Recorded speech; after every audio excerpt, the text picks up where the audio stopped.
ఆశీర్వదించండి నాయన, నీకు స్తోత్రాలు. అదేవిధంగా ప్రభు నీ స్తోత్రాలు, సహాయం చేయండి నాయన. అదేవిధంగా ప్రభు కిషోర్ని బట్టి ప్రార్థన చేస్తున్నాను. కిషోర్కి మంచి ఆరోగ్యము అయ్యా, నీ స్తోత్రం. అక్కగారికి కూడా మంచి ఆరోగ్యం ఇవ్వండి అయ్యా, నీ స్తోత్రాలు. మొన్నటి దినాన ప్రభు నీ స్తోత్రాలు బండి మీద పడి ఎంతగానో ప్రభు నీ స్తోత్రం నాయన. బాధపడుతున్న సమయాల్లో సేవకులు అందరూ వెళ్ళి ప్రార్థించినప్పుడు గొప్ప విడుదల ఇచ్చారు, ఆరోగ్యం ఇచ్చారు, నెమ్మదినిచ్చారు నాయన. మంచి కృపనిచ్చినందుకు నీ స్తోత్రం. వారు చేస్తున్న పరిచర్యను ప్రభువా అయ్యా, నీ స్తోత్రం. మణికేశ్వరం పరిచర్యను దీవించండి, ఆశీర్వదించండి. నూతనమైన కార్యాలు, అద్భుతాలు, ఆశ్చర్యమైన కార్యాలు జరిగించండి. వాక్య ప్రత్యక్షతలో మీరు నిలపండి నాయన. అతి కృపనివ్వమని ప్రార్థిస్తున్నాను.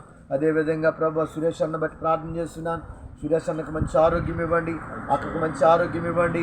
వారి పిల్లలను ప్రభు వారి చదువుల్లో మీరు తోడుగా ఉండండి, నడిపించండి, ఆశీర్వదించండి అయ్యా. నీ స్తోత్రం. అన్నగారు చేస్తున్న